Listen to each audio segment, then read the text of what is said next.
Ever heard a trumpet player who no doubt had practiced until he was blue in the face mess up taps while playing in front of a large crowd? Ever missed an easy putt or shanked one off the tee? Ever double faulted when you thought it'd be a really great serve? Ever had your mind go totally blank right before a speech or sales presentation? You're not alone. When one underperforms in this manner, it's called choking. In a word, choking is underperforming while under pressure. There's both a cure and an antidote if one uses hypnosis as the therapy. Through hypnotherapy, you'll be able to make the permanent behavioral changes that'll make choking a thing of the past. Hi, I'm Bob Crow. I'm a behavioral therapist board certified in both clinical and medical hypnosis. In the past, you've tried psyching yourself up and holding a good mental image of success for certain events.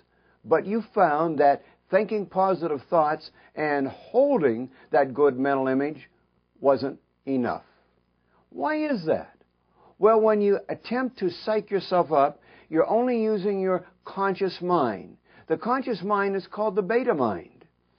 It's also referred to as the critical mind. And you're going to have a hard time convincing that mind that you can do something, especially when you've flubbed up at it before. Briefly, here's how it works. We have four minds. Beta, the fully engaged conscious state. Alpha, the first level of the subconscious state. Theta, a deeper level of the subconscious. And delta, which is deep sleep. Your habits, moods, behaviors, and memory banks are located in the alpha and the theta states of the subconscious mind. If you want to fix or change a certain behavior, that's where you're going to have to do it. In fact, the only way to make permanent behavioral change is in the subconscious, and hypnosis is the bridge to the subconscious mind. It's also the only way to access your subconscious mind deliberately. Now, what causes talented people that have learned something and practiced it and are holding an image of success, to choke? Choking only occurs when worry, pressure, or anxiousness overcome that person. Once one learns how to swing a golf club or a tennis racket or how to play the piano, these learned actions are best performed with our mind on autopilot, using the basal ganglia and the motor cortex of the brain. Now, here's where it gets a little more interesting.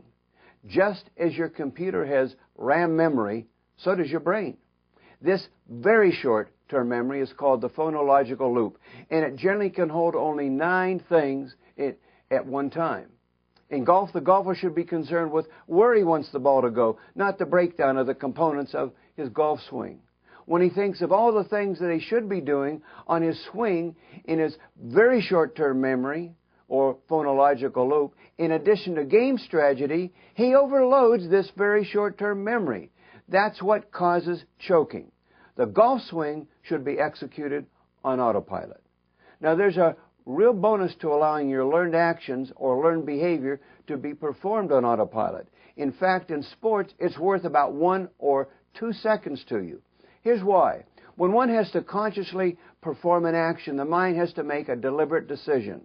Conscious decisions are slower because the data generated by the auditory and visual systems needs to be sent through a longer route in order for the action to be performed.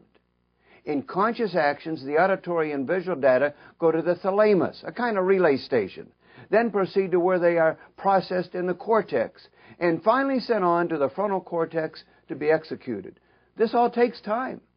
But instead of trying to execute these actions with conscious thought, we can allow the impulses to take a shortcut and be performed on autopilot in the subconscious mind using that basal ganglia and the motor cortex. Choking is much the same as not having enough RAM on your computer. If the RAM on your computer gets overloaded, the computer will crash.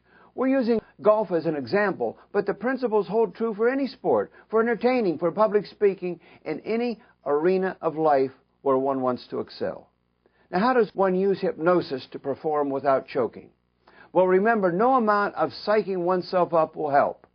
But in their hypnotherapy sessions, individuals will be able to change in their subconscious mind their old behavior of controlling actions that are best performed automatically without conscious thought.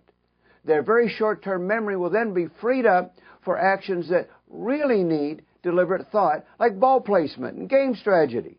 Really, wouldn't it be nice to play the game of life with confidence and self-assuredness? I'm Bob Crow.